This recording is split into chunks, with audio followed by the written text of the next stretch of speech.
Bom, eu sou a Bárbara e eu estou representando o meu grupo para falar sobre sistemas fotovoltaicos e edificações, estado da arte e desafios do projeto. Para a gente começar, vale a pena olhar para o tamanho do problema que temos para resolver. Hoje, o setor de construção civil é o maior consumidor de energia do planeta, sendo responsável por cerca de 36%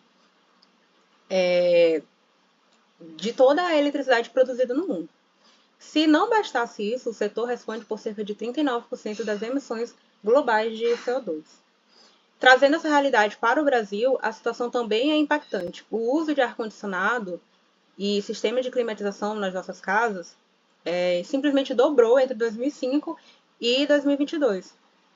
Com toda essa pressão em cima da nossa rede elétrica, colocar a energia solar nos prédios e residências deixou de ser apenas uma escolha ecológica e passou a ser uma necessidade real da nossa infraestrutura. Pensando nisso, o grande objetivo desse estudo foi fazer um mapeamento, uma revisão bibliométrica sobre como a tecnologia solar está sendo integrada diretamente na estrutura das construções. Para que isso ficasse bem claro, a gente buscou identificar as principais tendências de pesquisas na área, entender quais são as reais benefícios, né, os reais benefícios e limitações dessa tecnologia, analisar o lado prático do projeto e, claro, avaliar a viabilidade econômica do sistema. Bom, mas afinal, o que muda do sistema solar tradicional para o BIPV? O sistema tradicional, que chamamos de BAPV, é aquele mais comum que a gente já está acostumado a ver. Os painéis solares eles ficam sobre os telhados, né? E são colocados com parafusos. O BIPV, por outro lado, ele propõe uma sacada muito mais inteligente. Como dá para ver na imagem, ele substitui os materiais da própria obra. Então, em vez de construir uma parede ou um telhado, ou colocar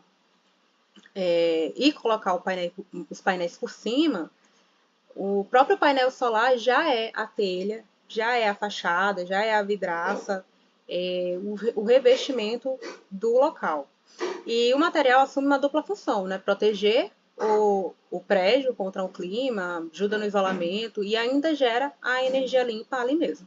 Esse é o caminho mais rápido para a gente chegar aos edifícios de energia zero, que são totalmente autossuficientes. E o que a gente tem de mais moderno hoje nessa área?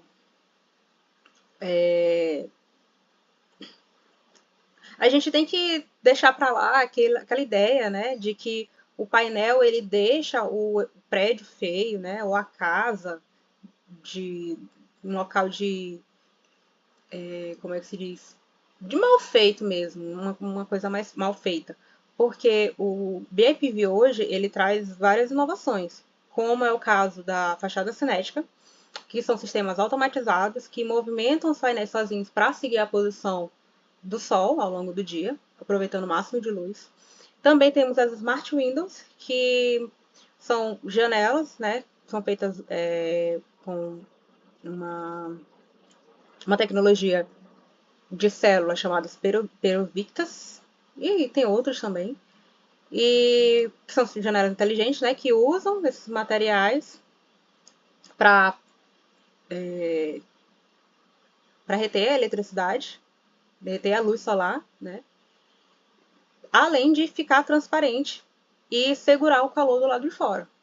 E visualmente a gente tem a Chromatics, que permitem criar painéis coloridos e sem reflexo, né, que combinam perfeitamente com os edifícios mais modernos.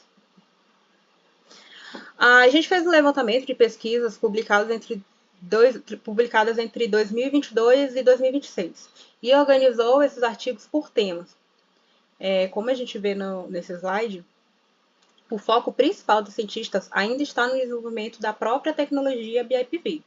Mas logo em seguida, temos os estudos focados em sustentabilidade e depois disso em aspectos econômicos, né?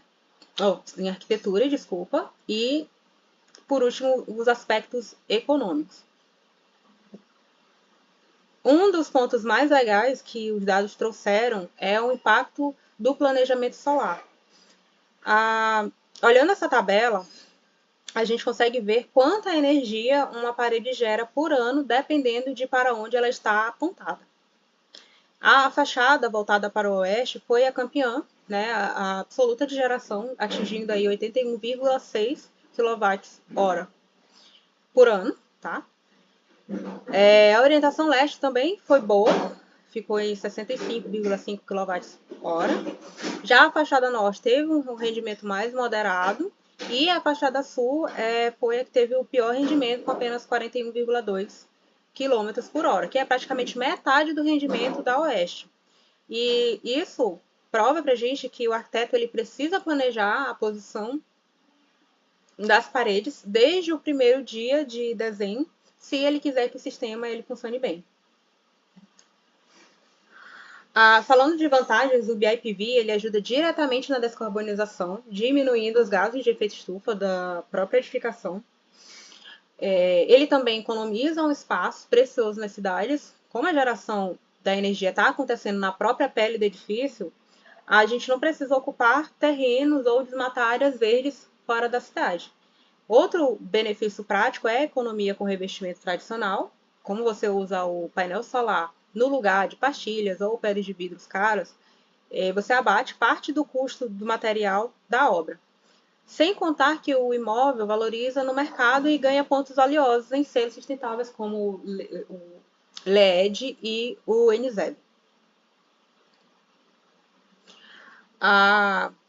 A gente também mapeou os principais desafios do projeto, que o primeiro deles é o financeiro, porque o custo inicial ainda é muito alto, variando de R$ 1.500 a R$ 4.000 por metro quadrado, porque a maioria das peças elas precisam ser feitas sobre medida.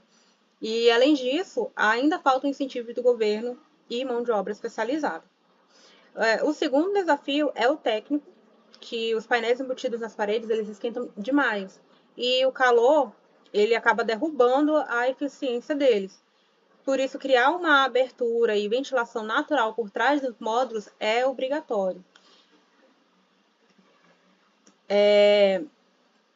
E para fechar a parte dos desafios, no Brasil, a gente ainda sofre com falta de fabricantes nacionais, né? Então a gente depende muito das tecnologias estrangeiras.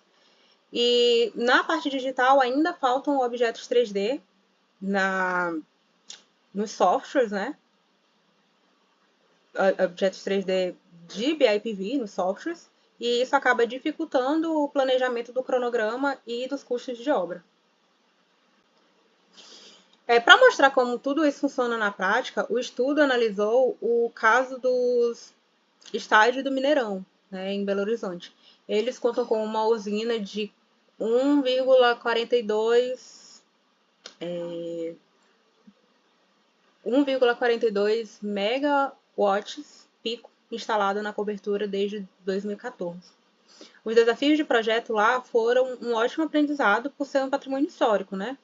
Os painéis solares eles não podem ficar visíveis para quem estivesse andando. E também tinha que manter a estética original do estádio. E para piorar, a estrutura do teto tem vigas invertidas, né, gigantescas, que fazem sombras nas placas ao longo do dia. Então, os projetistas eles precisaram fazer simulações pesadas em 3D para posicionar cada módulo no lugar certo e garantir a eficiência do sistema. Resumindo o nosso cenário, na parte técnica, vimos que o BIPV ele é muito versátil, funcionando em telhas solares, películas flexíveis para coberturas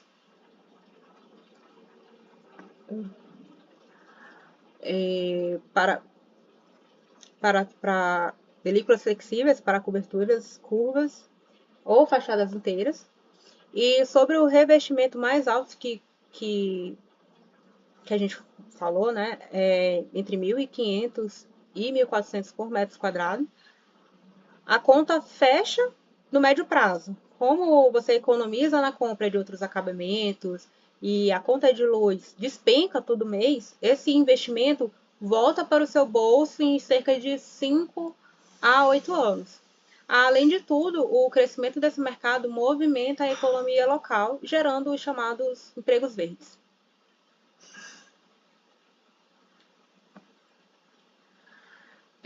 Para encerrar, fica evidente que o enorme potencial socioeconômico e ambiental do BIPV existe, e ele transforma parte do prédio que antes eram neutras em geradores ativos de energia limpa. O nosso grande desafio agora é vencer as barreiras de mercado, treinar profissionais e incentivar a indústria no Brasil. Fazendo isso, vamos dar um passo gigante rumo a uma construção civil muito mais sustentável, muito mais eficiente. E no próximo slide eu deixei algumas das principais referências, tá? Muito obrigada a todos. E é isso.